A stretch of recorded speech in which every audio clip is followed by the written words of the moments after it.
안녕하세요. 저는 두 아이를 키우고 있는 평범한 40대 주부입니다. 얼마 전 저는 제 인생에 결코 있을 수 없을 거로 생각한 일을 겪었어요. 다시 떠올리자니 치가 떨리고 자다가도 우라가 치밀어 벌떡 일어나게 되는 일이죠. 남편은 범생이과로 연애 때부터 재미없고 시시하다 싶은 사람이었지만 성실하고 책임감이 강한 사람이었습니다.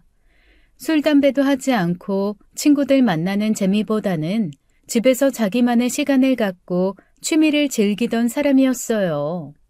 연애는 재미없지만 결혼하면 그 사람에게 기대 안정적이고 편안한 가정을 꾸릴 수 있겠다 싶더라고요.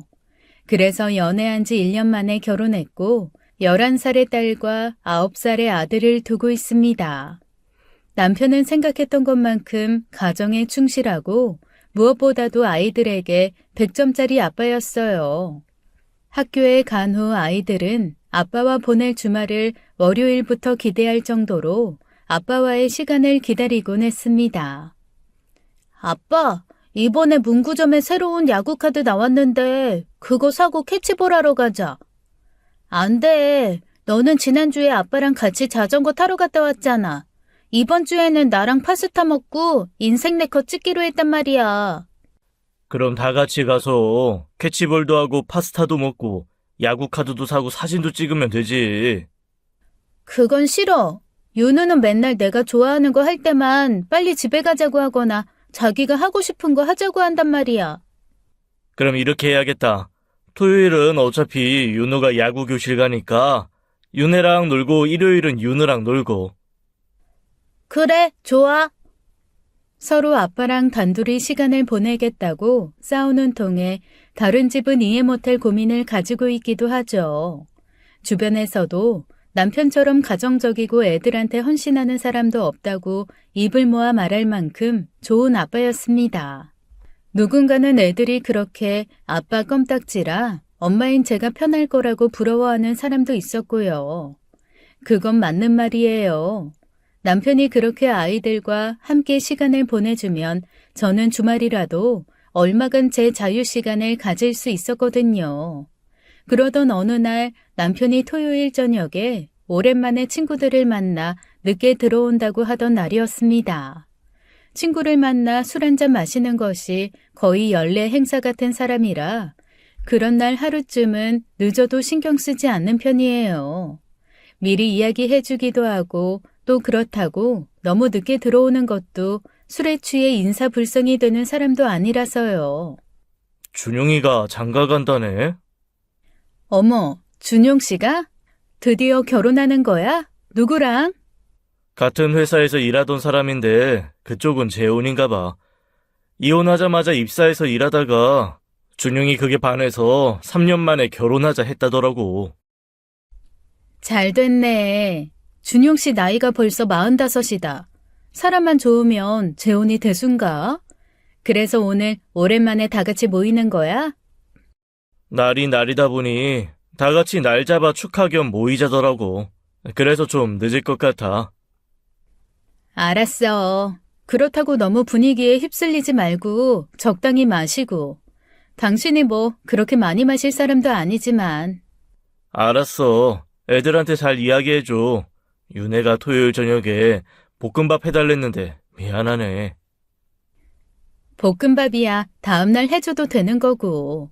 쓸데없는 걱정하지 말고 재밌게 놀다 와. 준용 씨한테 축하한다고 꼭 말 전해주고. 남편의 오랜 친구 중에 그 나이 되도록 아직 결혼을 못한 친구가 있었거든요. 뜻이 있어서가 아니라 어쩌다 보니 원하는 짝을 만나지 못해 주변에서 걱정 아닌 걱정을 샀던 친구예요.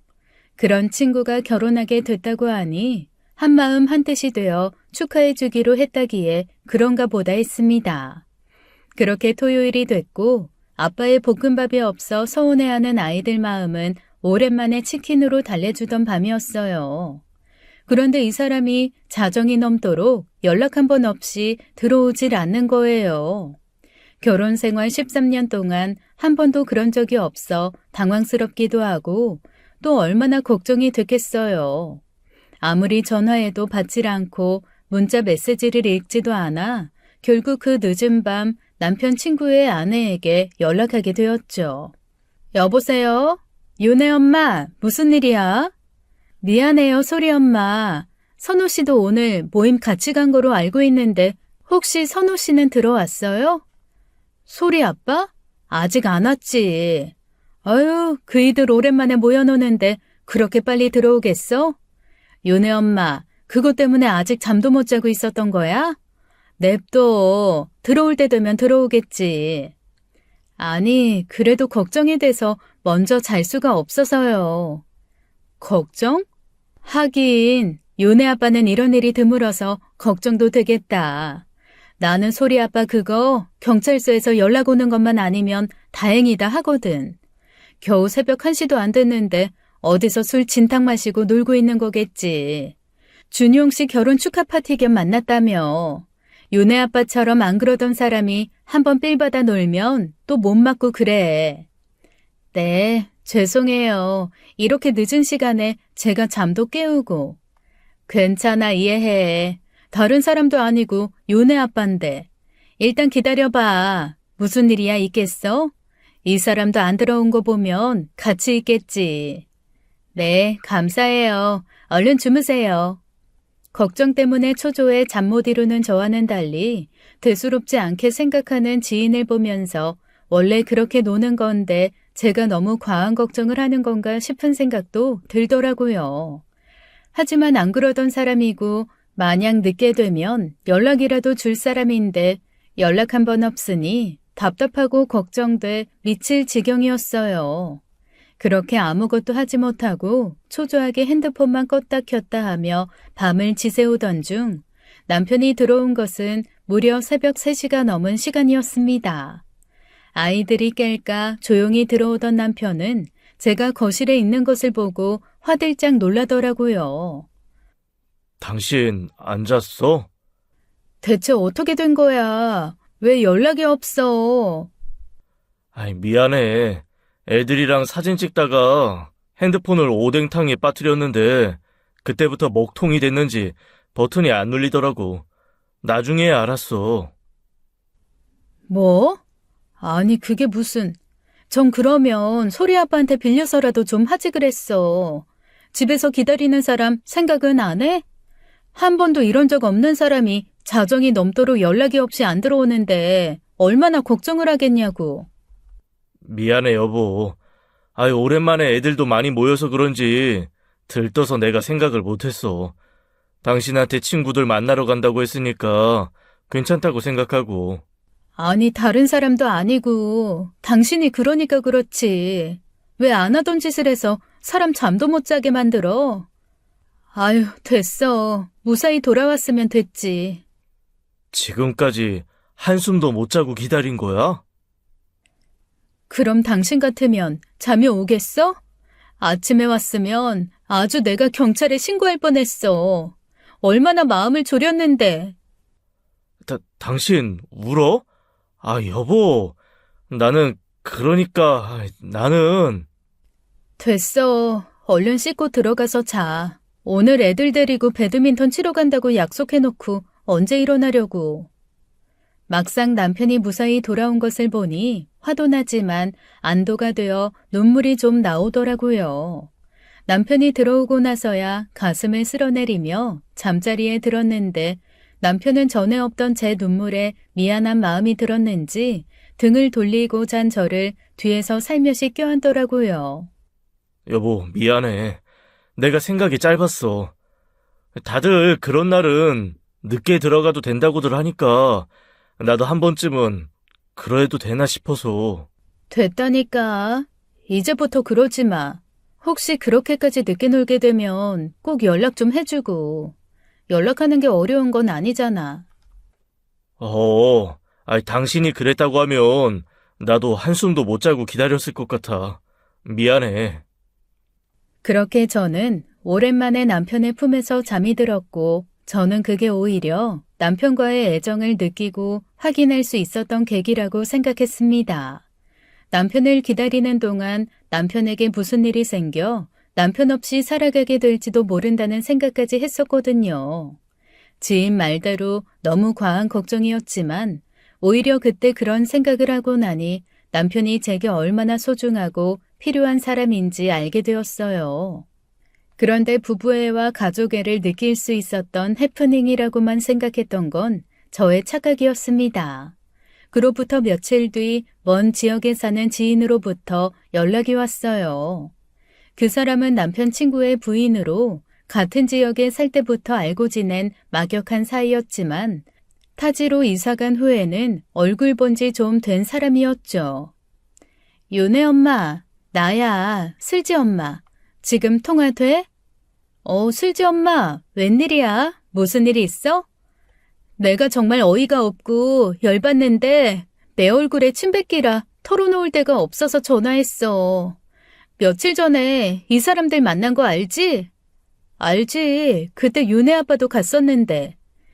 그럼 윤혜 엄마는 그 자리가 준용 아빠 총각 파티 자리인 줄 알고 있었어? 그냥 축하 겸 오랜만에 동창회처럼 만나는 자리라고 생각했는데 총각 파티였대? 그것도 아주 추잡스럽고 더럽게 논 총각 파티였대. 노래방에서 여자들 불러다가 끼고 놀면서 아주 쭈물떡거리고 아주 내가 추잡스러워서 내가 그걸 어떻게 알았게? 그게 또 무슨 자랑이라고. 슬지 아빠가 술에 취해서 동영상으로 찍었더라. 아주 하나같이 고주망태가 되어서 핵을 망측한 춤추면서 젊은 여자들이랑 노는데 내가 아주 마음 같아선 준용 씨 결혼도 엎어버리고 싶은 심정이야. 그런 이야기는 못 들었는데? 당연히 윤혜 아빠는 모르지. 윤혜 아빠가 어디 그런 자리에 낄 사람이야? 자정도 전에 집에 들어간 사람이 그 추태를 받겠어? 아마 윤혜 아빠가 왔으면 천년 우정도 식을 판이더라. 나는 어쩌자고 저런 화상을 끼고 살아야 하는지. 이혼 한 해 만에 하는데 얼굴만 봐도 정말 우라통이 치밀더라고. 혹시 슬지 아빠가 그래? 우리 윤혜 아빠가 자정 전에 들어갔다고? 동영상 보니까 윤혜 아빠는 안 보이길래 물어봤더니 먼저 갔다던데? 원래 빨리 들어가잖아. 왜? 늦게 들어왔어? 아니, 나도 너무 당황스러워서 윤혜 아빠도 그런 자리에 있었나 하고. 배부른 소리 하지 말어. 세상 남자들 다 여자 끼고 놀아도 윤혜 아빠는 그럴 사람 아니야. 자기 자식한테 부끄러운 행동은 하지 말자는 게 그 사람 삶의 모토 아니야. 그나저나 속상하겠네. 어떡해.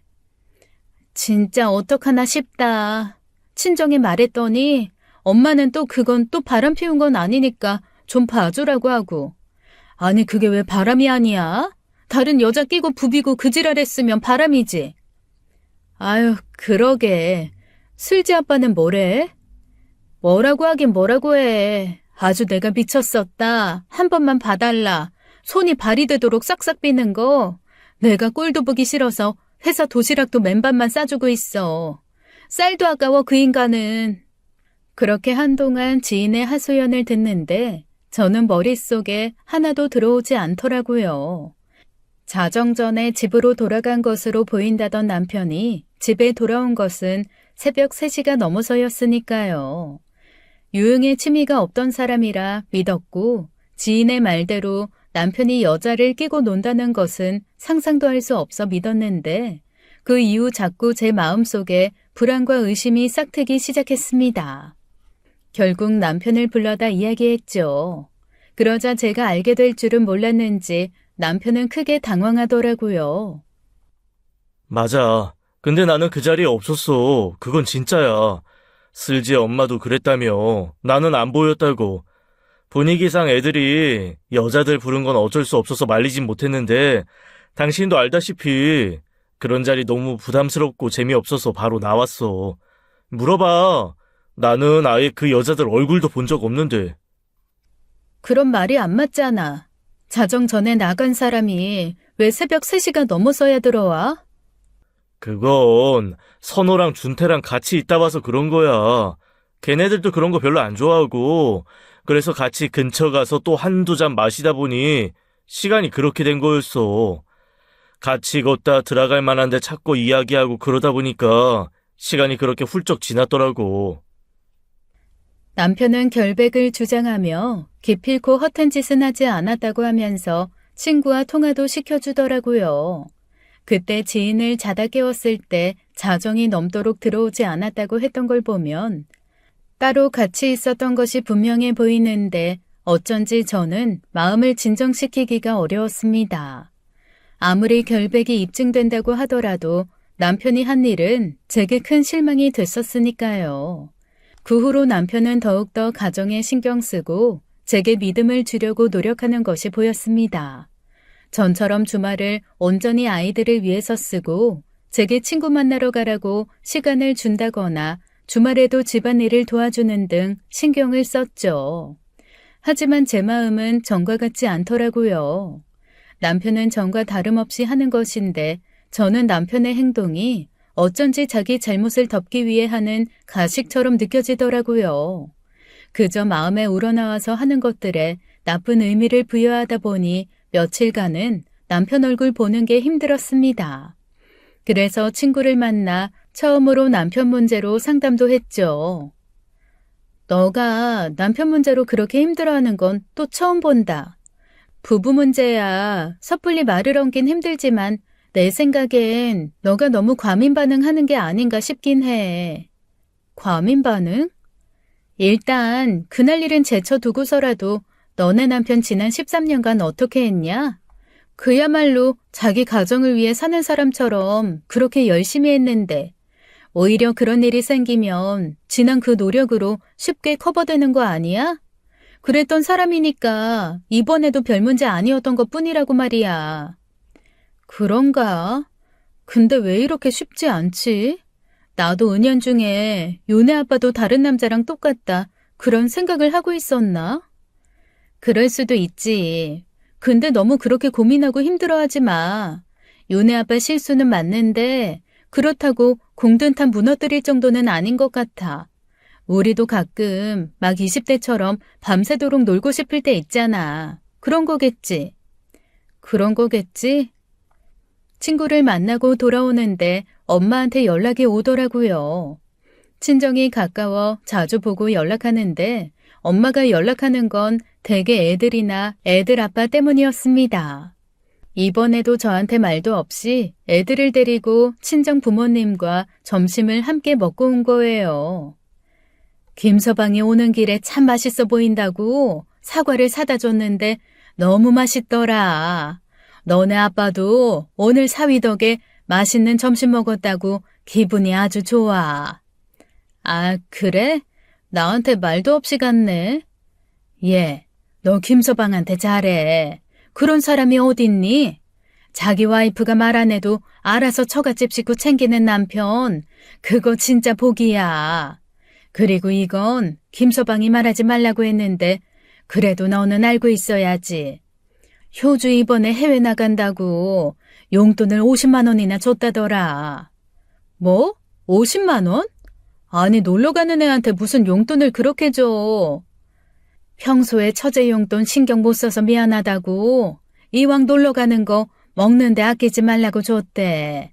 김서방한테는 아는 채 말고 그저 너는 네 남편이 처갓집 식구를 자기 식구처럼 챙기는구나. 그런 생각만 하면 돼.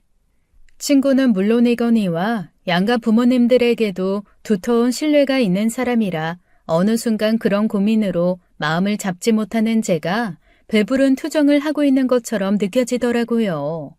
무엇보다도 제 가족에게 잘하고 아이들에게 좋은 아빠인데 더는 그런 고민이 필요 없다는 생각도 들고요.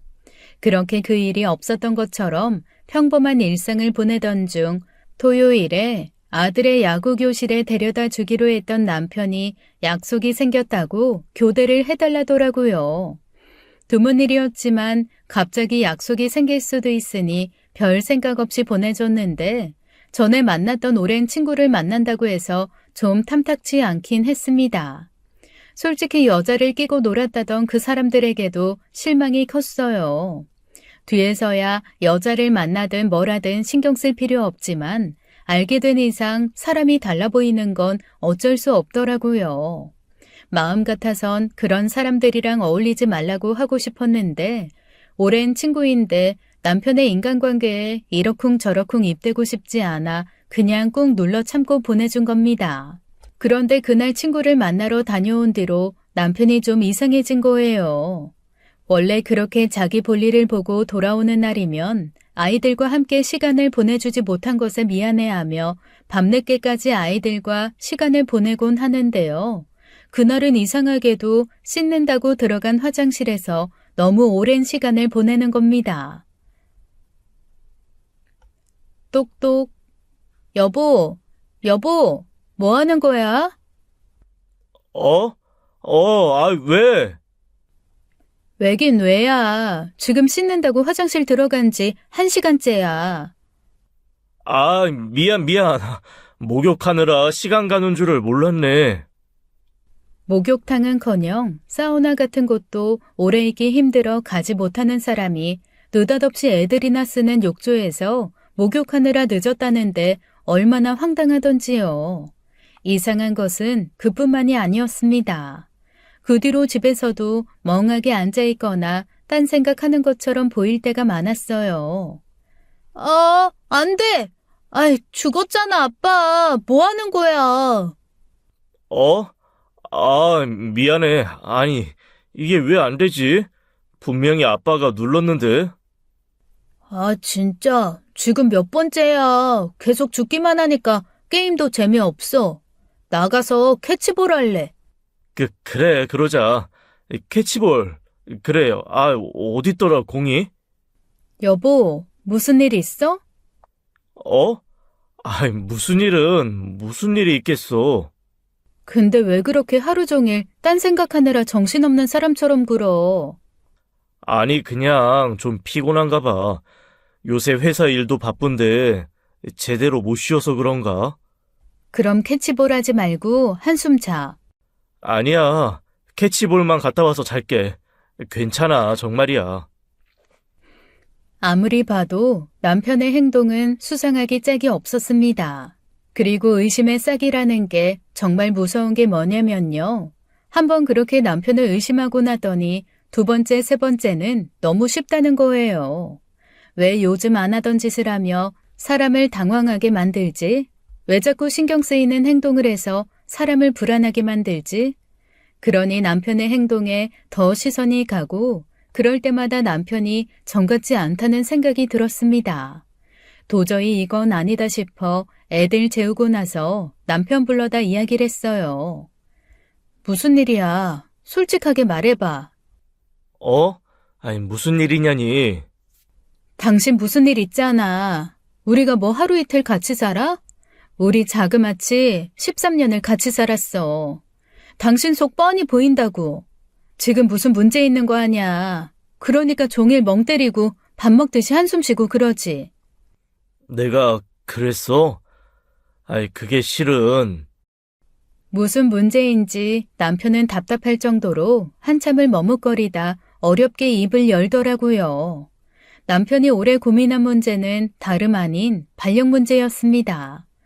회사 사정으로 갑자기 남편이 사는 곳에서 3시간 거리의 지역으로 발령이 난 거였어요. 그것도 지금 사는 곳에 비해 편의시설이 한참이나 부족한 시골이었죠. 그곳에는 아들이 좋아하는 야구 교실도 없고 딸이 즐길 수 있는 문화시설도 없었어요. 갑자기 그게 말이 돼?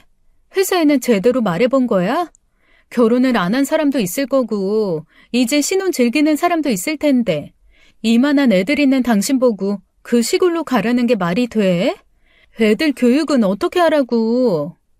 회사 사정상 일단 우리 팀에서 발령을 가야 하는데 우리 팀에 유일하게 결혼 안 한 정배는 아픈 엄마 모시고 사는 입장이고 이제 막 결혼한 수찬이는 아내가 이혼을 불사한다는데 어떡해. 나머지는 나랑 고만고만한 처지인데 다들 안 가고 싶은 눈치고.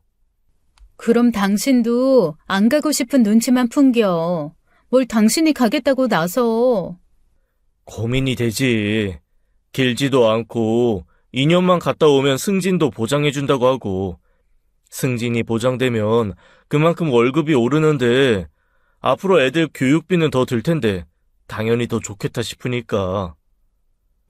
아니, 그래도 그렇지. 나랑 상의를 하고 결정하든가.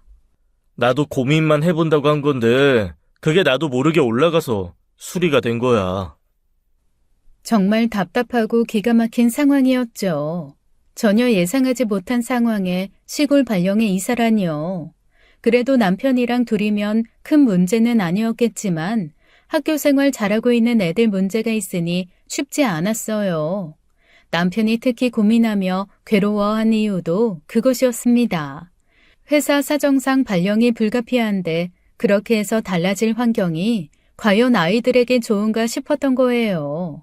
애들이 아빠를 좋아하니 함께 사는 게 최고겠지만 애들도 나름의 사회생활을 배워가는 중인데 부모의 문제로 갑작스러운 환경 변화를 주고 싶지 않았던 거죠. 게다가 저는 일도 그만둬야 하는데 그만큼 부부의 수입이 줄어드는 문제도 있었고 그곳에는 제가 마땅히 할 수 있는 일도 없는 데다가 마음을 기댈 만한 친구도 없는 곳에서 살 자신이 없었습니다. 결국 오랜 대화와 고민 끝에 우리는 주말 부부를 택할 수밖에 없었어요. 아이들이 익숙하고 즐겁게 생활하는 학교를 옮길 필요도 없고 지금 즐겁게 배우고 있는 야구나 댄스 같은 학원도 계속 다닐 수가 있고요.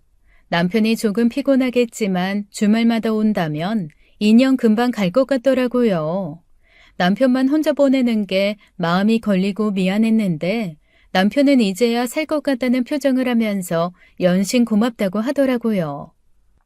진짜 고마워. 당신이 받아들여주지 않으면 어쩌나 얼마나 고민했는지 몰라. 받아들여야지 뭘 어쩌겠어. 상황이 이렇게 됐는데. 난 그냥 당신이 걱정이야. 나도 애들 데리고 가겠지만 말이 3시간이지 매주 왕복 6시간이나 되는 거리를 왔다 갔다 한다는 게 그리고 거기 아무것도 없는데 당신이야말로 괜찮겠어? 나야 뭐 밖에서 하는 취미도 없는데 집에 갔다 와서 텔레비전도 보고 책도 보고 일주일 금방 가지. 이해해줘서 고마워. 나는 솔직히 이직을 해야 하나 그런 생각까지 했는데. 살다 보면 이런 일도 있고 저런 일도 있는 거지. 2년 생각보다 금방 갈 거야. 애들이 당신이랑 떨어지지 않으려고 할까봐 그게 걱정이네. 그렇게 저희는 팔자에도 없을 것 같았던 주말 부부 생활을 하게 되었습니다. 남편에게 딱 한 가지 당부한 것은 피곤하더라도 주말은 꼭 아이들을 위해서 더 노력해달라고 했어요.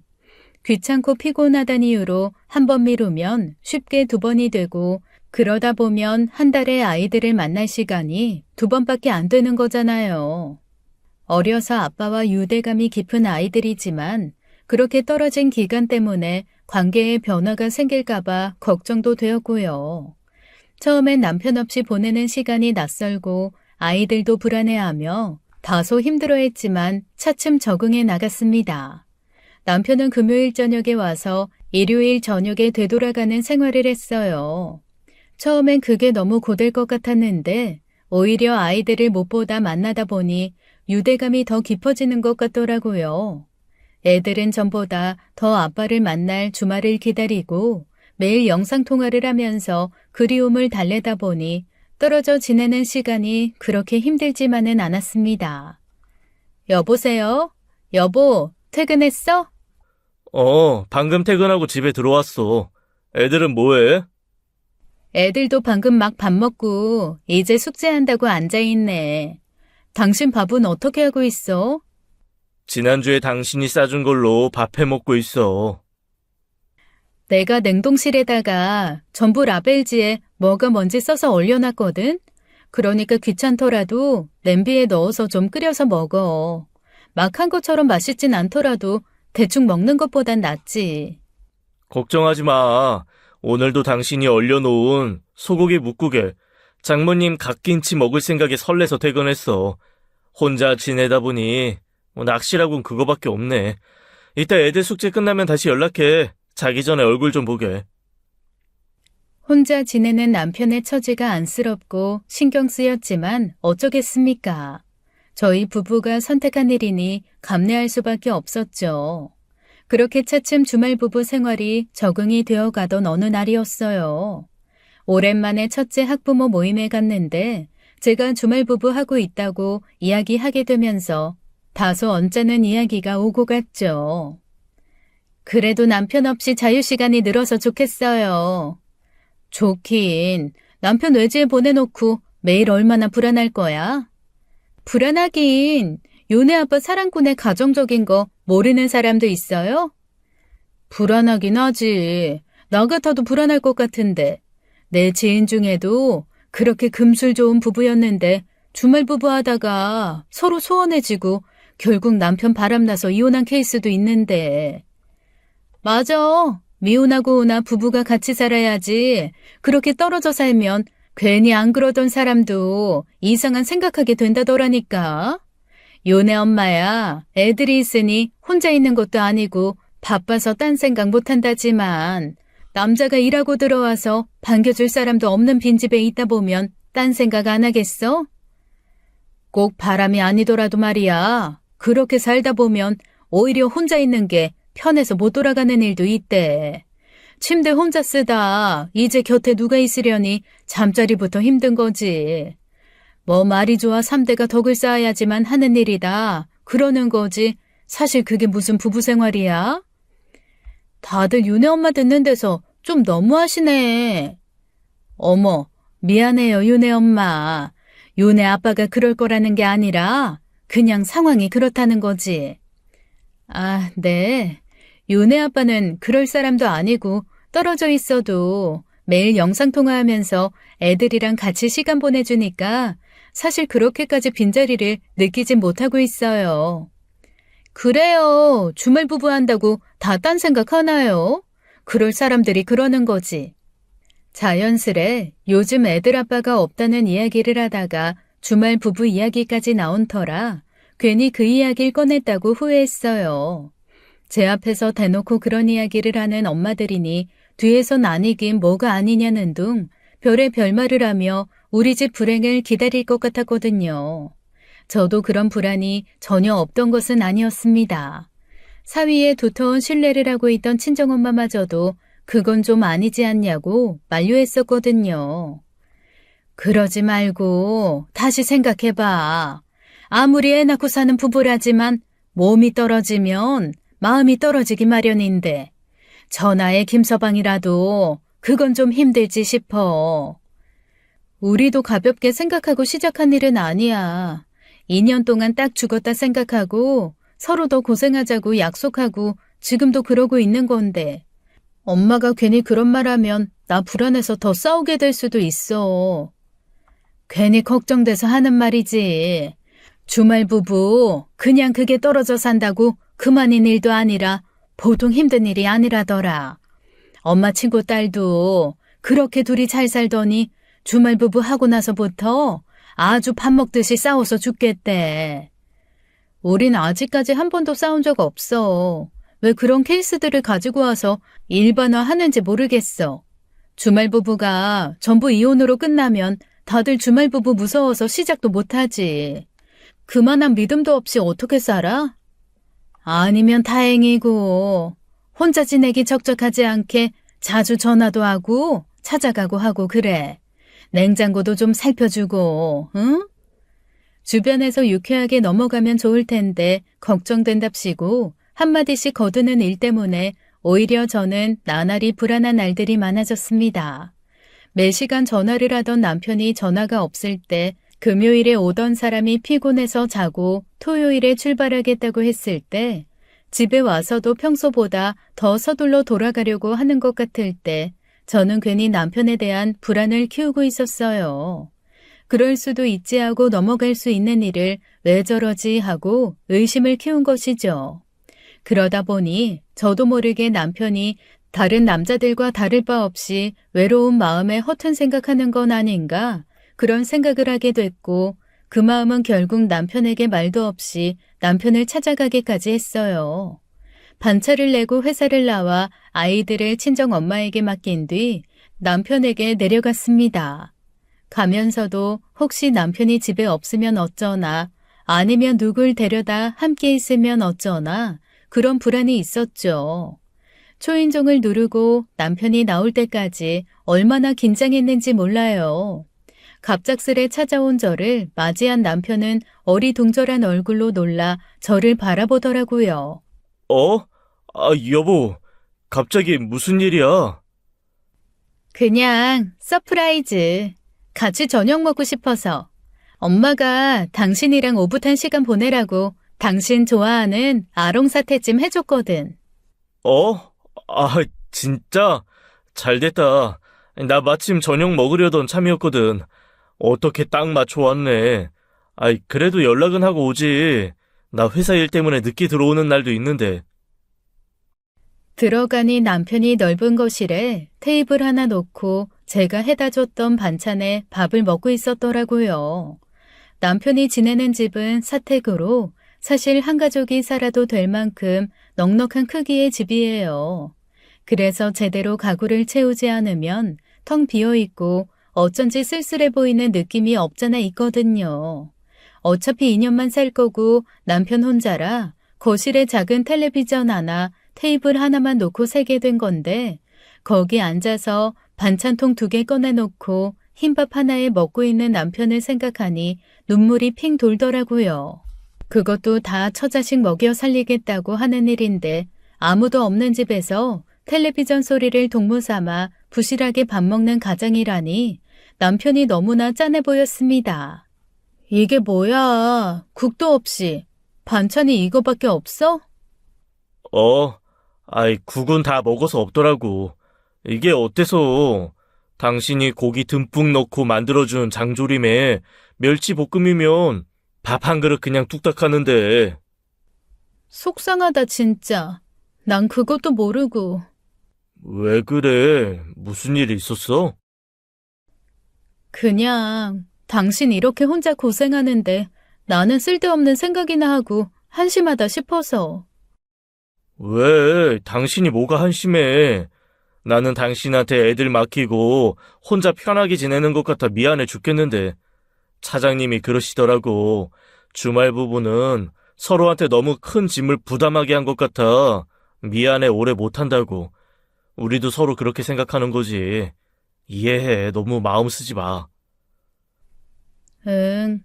애들은 내일 학교 가야 돼서 못 데리고 왔어. 나는 오늘 내일 반차 써서 내일 오후에 출근하려고.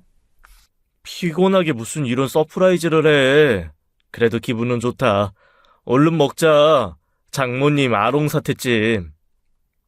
그렇게 제 속도 모르고 싱글벙글한 얼굴로 반찬통을 들고 부엌에 들어가는 남편을 보면서 결심했습니다.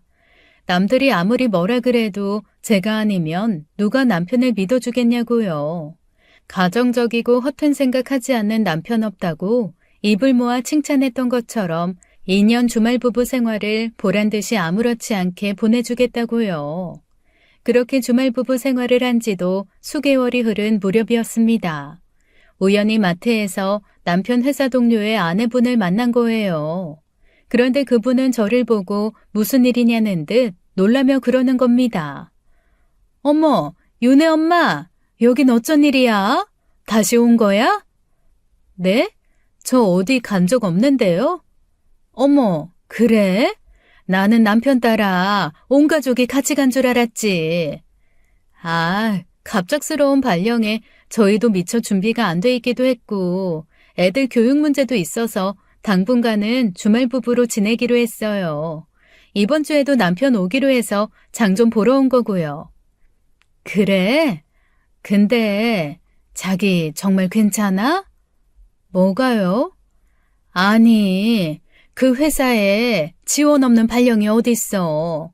게다가 발령지 들어보니까 그런 데는 사회 경험 쌓는 입사 초년생들이나 보내는 곳이라던데. 난 윤혜 아빠가 거길 지원했다길래 대체 무슨 사정인가 궁금하던 차였거든. 애들도 있는데 그 시골 생활을 어떻게 하려나 싶어서. 네? 뭐 별일 없으면 다행이고 요네 엄마 여기 있는 거면 요네 아빠 올라오는 날 같이 밥이나 먹게, 응? 아, 네. 그걸로 그 지인과는 헤어졌지만 저는 한동안 그 자리에서 벗어날 수가 없었어요. 뭔가 머리를 쾅 치고 간 충격에 모든 사고가 정지된 것만 같았거든요. 회사 사정 때문에 어쩔 수 없이 누군가 가야 하는 발령에 떠밀리듯 가게 됐다고 고심하던 남편의 얼굴이 떠올랐습니다. 저는 장을 보다 말고 차로 돌아와 다른 회사 지인에게 회사 발령 체계나 발령지에 관해 물었어요. 그랬더니 그 지인이 했던 말처럼 대개 발령이 나더라도 같은 도내에 가까운 지역으로 이루어지는 게 보편적이며 그마저도 지원하지 않는 경우 가정이 있는 가정들은 보내지 않는다고 하더라고요. 암묵적인 룰이 있어 특히 인프라가 부족한 시골이나 도서 산간지방의 발령은 입사 초년생이 간다는 것이었습니다. 그러니까 그 말은 즉 이번 발령은 온전히 남편이 원해서 자원한 일이라는 것이었어요. 집으로 돌아와서도 대체 이게 어떻게 된 일인지 알 수가 없어 아무것도 할 수가 없었습니다. 저녁 달라는 애들에게 원하는 피자나 시켜주고 하염없이 핸드폰만 바라보고 있었어요. 대체 이게 무슨 의미인지 남편이 왜 갑자기 그 먼 곳으로 발령을 지원했는지 도통 짐작할 수가 없었죠. 그런데 그때 남편에게서 전화가 왔습니다.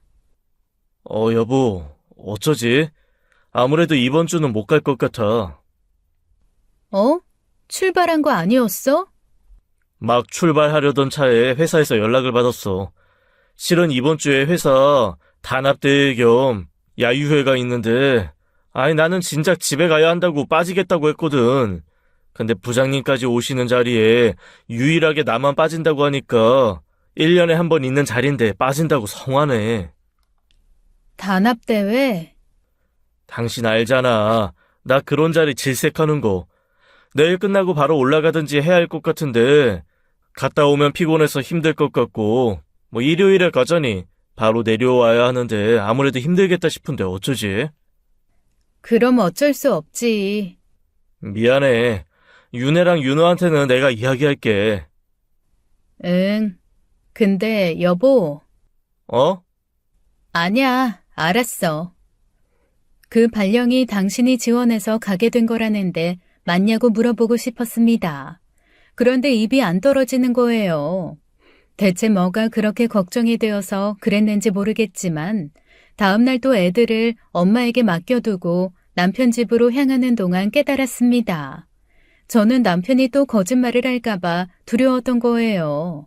이미 이렇게 큰 일을 거짓말로 시작한 남편인데 제가 알게 될 경우도 대비를 해놨겠죠. 그러면 저는 또 남편의 늘어난 거짓말에 속아 넘어갈지도 모르고 그게 아니면 실망만 하게 될 것 같았어요. 그러니까 남편이 솔직하게 이야기해 줄 것 같다는 생각이 들지 않았던 겁니다.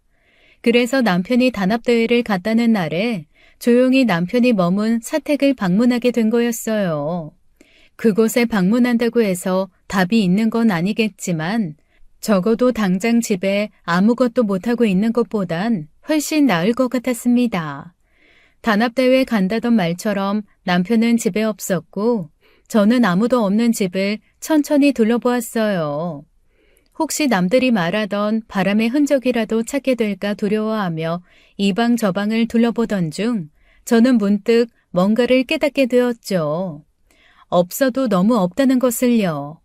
그러니까 흔히 상상 속에서나 등장할 법한 여자의 속옷이라든지 베개의 긴 머리카락, 상간녀가 미처 챙기지 못하고 간 물건 같은 것도 없었지만요. 저를 더 당황스럽고 두렵게 만든 것은 생활감이 없다는 사실이었습니다. 그러니까 그 집은 사람이 사는 집 같지 않았던 거예요. 집 크기에 비해 가구가 없어 더 그렇게 느껴지는 것도 있었지만요.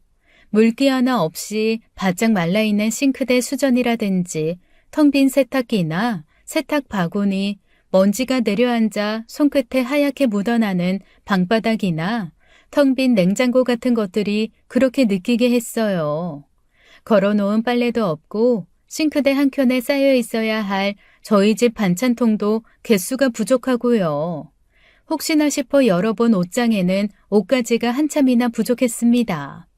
그때부터 심장이 미친 듯이 뛰기 시작하더라고요.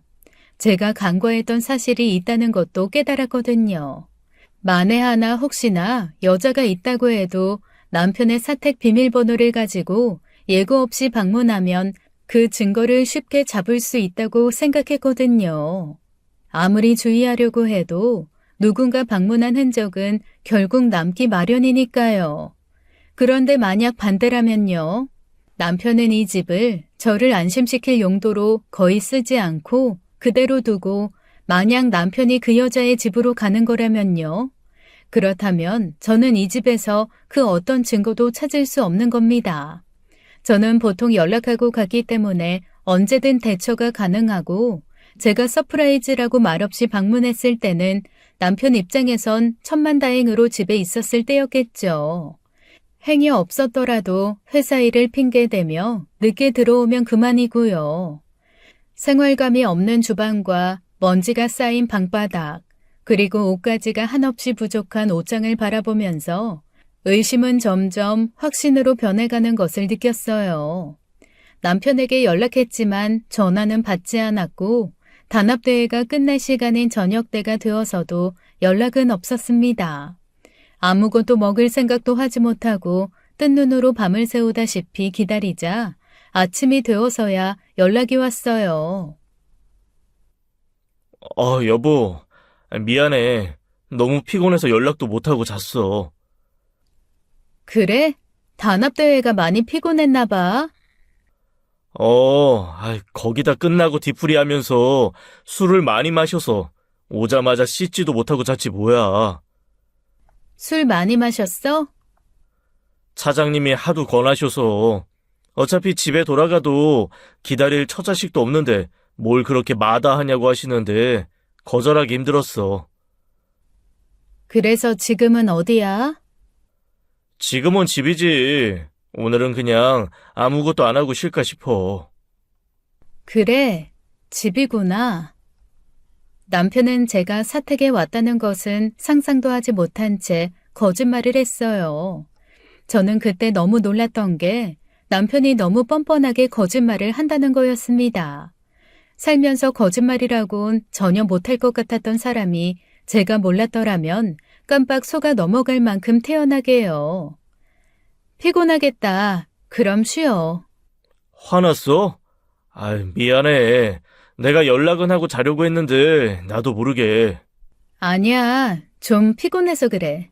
당신 대신 애들이랑 몸으로 놀아주려니 나도 힘이 붙이네. 나 때문에 고생이 많다. 다음 주에는 내가 이번 주에 못 놀아준 것만큼 놀아줄게. 남편과 전화통화를 끊고 저는 보다 확실히 할 필요가 있다는 생각이 들었습니다. 그래서 남편 회사를 찾아가게 됐어요. 주말이라 대부분 없었고 비상근무를 하는 사람만 있었죠.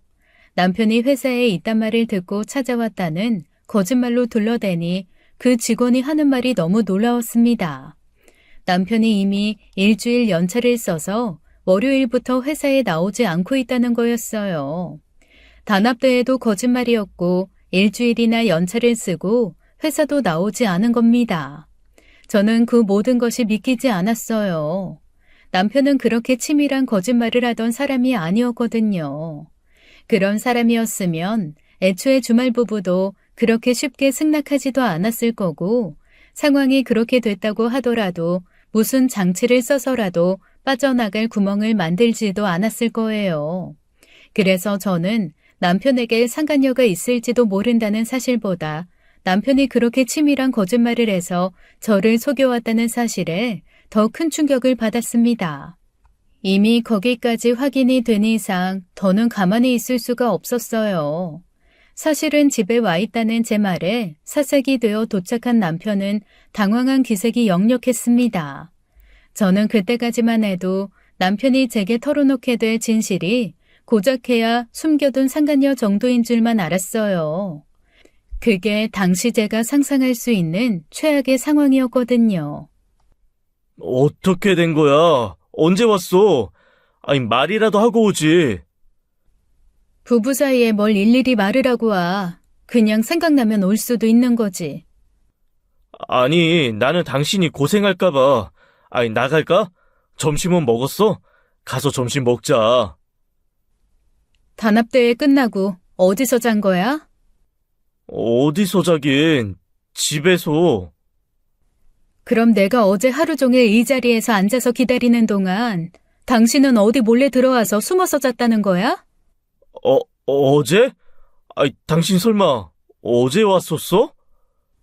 여보, 피곤하니까 입씨름 그만하자. 단합대회 없던 것도 알고 당신 지금 연차 내고 회사 안 나가고 있는 것도 알아.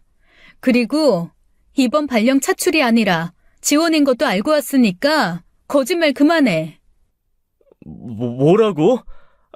경은아, 윤혜 엄마, 그게. 이 상황에 애들 이름은 입에 올리지 말고. 지금 나 많이 참고 있거든? 핑계, 변명, 거짓말 그런 거 다 빼고 진실만 이야기해. 대체 어떻게 된 일이고 어떤 상황인지. 그게 그러니까. 그때였습니다. 긴장한 남편이 땀을 닦으려 팔을 움직인 순간 저는 남편에게서 희미한 어떤 냄새를 포착한 거예요. 그리고 가까이 다가가 남편 품 안에서 나는 그 냄새에 저는 믿을 수 없어 남편을 올려다보았습니다. 잠깐만, 설마. 경은아, 내가 설명할게. 남편은 곧장 제 앞에서 무릎을 꿇었고 저는 인정하고 싶지 않았던 사실을 입 밖으로 꺼내 확인해야 했어요. 애가 있어? 남편의 품에서 난 냄새는 다름 아닌 아기 냄새였습니다. 갓난아이에게서 나는 특유의 모유 냄새와 애가 토해서 나는 그런 냄새였어요. 아이 둘을 낳은 제가 그 냄새를 모를 수가 있을까요? 냄새를 맡자마자 우리 애들 아기 때를 떠올렸는데요. 왜 어린아기 냄새가 남편 품에서 나는지, 왜 아이가 토했던 것 같은 흔적이 남편 등 뒤에 있는 건지 긴 설명이 필요한 이야기도 아니었습니다.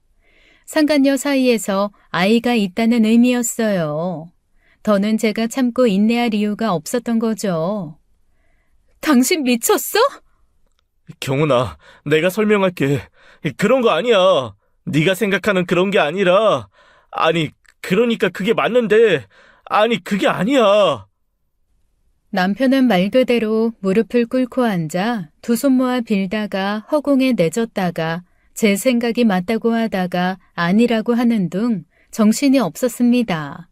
제가 당장이라도 나가버릴 거라고 생각했는지 제 다리를 붙들고 울면서 그러는 거예요. 딱 한 번이었어. 진짜 딱 한 번. 당신이 용서하기 힘든 실수를 한 건 맞는데 그게 이렇게 될 거라고는 상상도 못했어. 남편이 털어놓은 이 사건의 전말은 그랬습니다. 그러니까 남편의 오랜 친구가 결혼한다며 축하 모임에 가겠다고 했던 그날이었어요. 총각 파티한답시고 여자들 부른 자리에는 절대 가지 않았다던 남편이 실수했다던 여자는 다름 아닌 그 자리에서 30여 년 만에 만난 첫사랑 동창이었답니다. 원래는 남자들만 모이는 자리인데 연락이 닿아 있던 친구 중 하나가 오랜 친구의 늦장가 소식을 전했고 자기도 축하하고 싶다며 그 자리에 왔다는 거예요. 어렸을 때 남편이 오랫동안 짝사랑했고 만난 지 한 달 만에 여자의 변심으로 헤어졌던 첫사랑이자 첫 여자친구였던 거죠. 남편도 생각지 못한 갑작스러운 만남이었는데 둘 사이를 알고 있는 친구들이 짓궂게도 둘만 시간을 보내라며 내보냈고 친구들의 알리바이 안에서 둘이 술을 마시다 그렇게 됐답니다. 그 여자 앞에서 술 못하는 척하고 싶지 않아 무리해서 마신 것이 화근이 되었고 화들짝 놀라 정신을 차려보니 이미 모텔방 아니었다고요. 진짜 그 어떤 사심도 없이 벌어진 일이야. 나도 얼마나 당황했는지 몰라. 나는 전혀 기억도 없어. 그렇다고 하니까 그렇게 됐구나 했지. 나는 정말 진심으로 한 행동이 아니었어, 여보. 그래서 그게 없던 일이 되니? 그래서 임신이 됐다는 거야? 한참 후에 알았어. 나한테 말도 안 하다가 그래도 애 아빠가 애 존재는 알고 있어야 할 것 같아서 연락했다고. 근데 정근은 왜 지원한 건데? 그 여자랑 살고 싶어서? 그게 아니야. 정말로 그 여자가 딱 하나만 부탁하자면서 협박했어.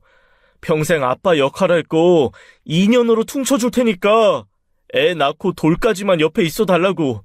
딱 애 아빠 역할만 부탁한 거야. 안 그러면 당신한테 다 말하겠다고 해서 그래서 어쩔 수가 없었어.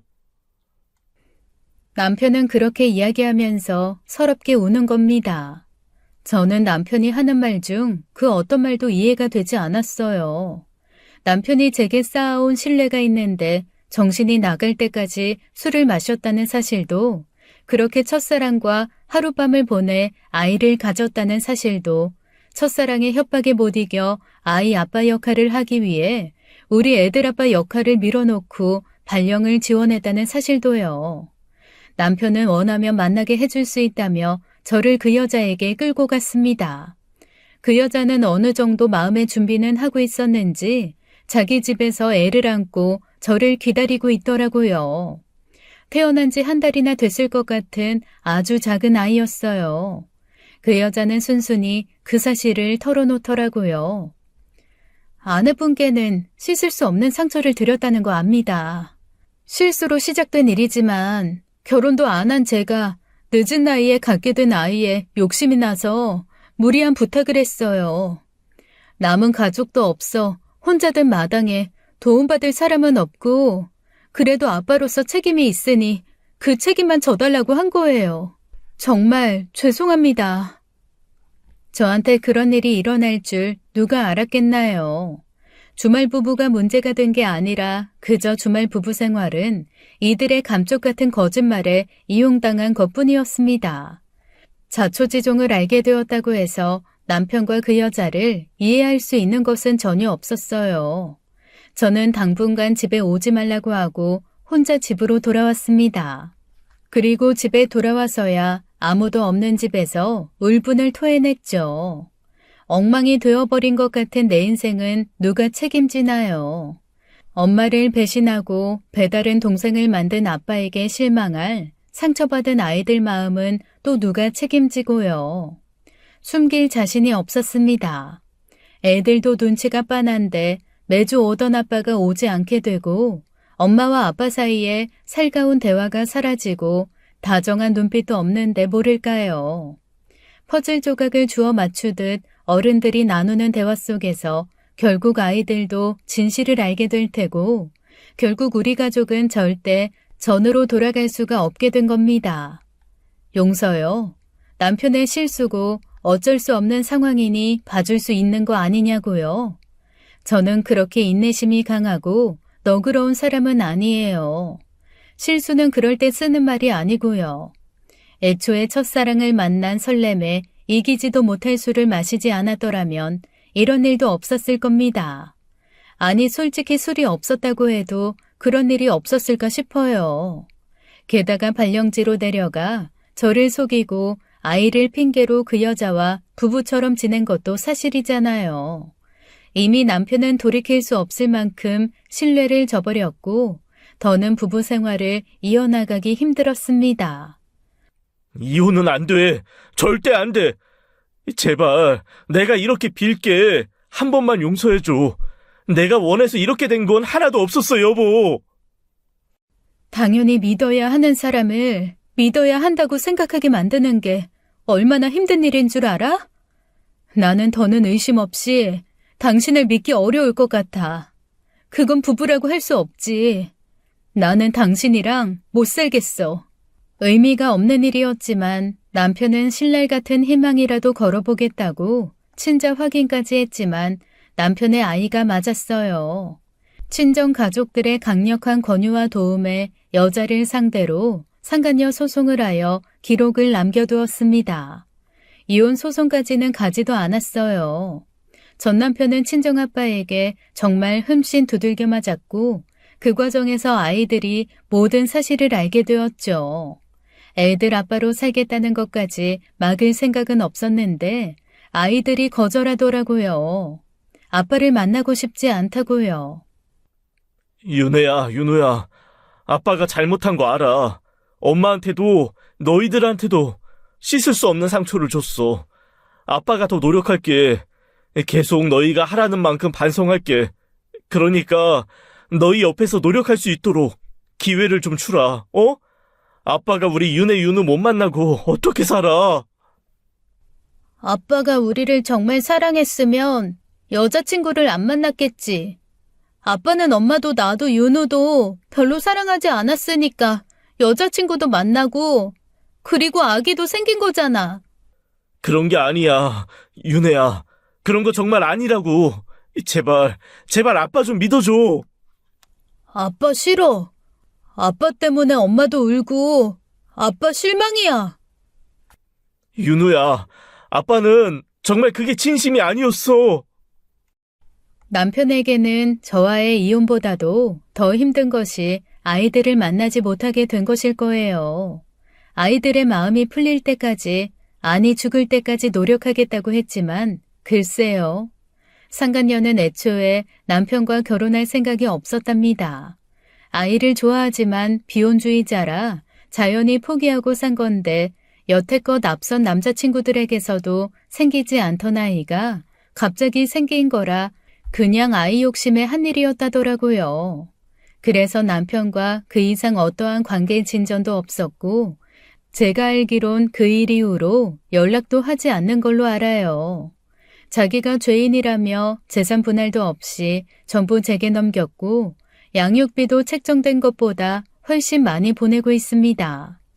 시어머님은 그 사택에서 거의 죽지 못해 살고 있다며 넌지시 용서를 구하길래 그럴 일 없을 거다 칼같이 자르고 차단한 지 오래예요. 이젠 흰밥 하나에 반찬 2개나 놓고 혼자 밥 먹던 남편의 눈물 짓던 제가 아닙니다. 저는 아직도 이 악몽 같은 시간에서 완전히 벗어나진 못하고 있어요.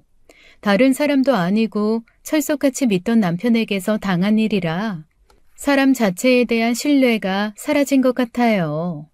엄마는 벌써 재혼 이야기를 꺼내며 더 좋은 사람 만나면 된다지만 저는 남자라면 이젠 이골이 나고 상종도 하기 싫어졌습니다.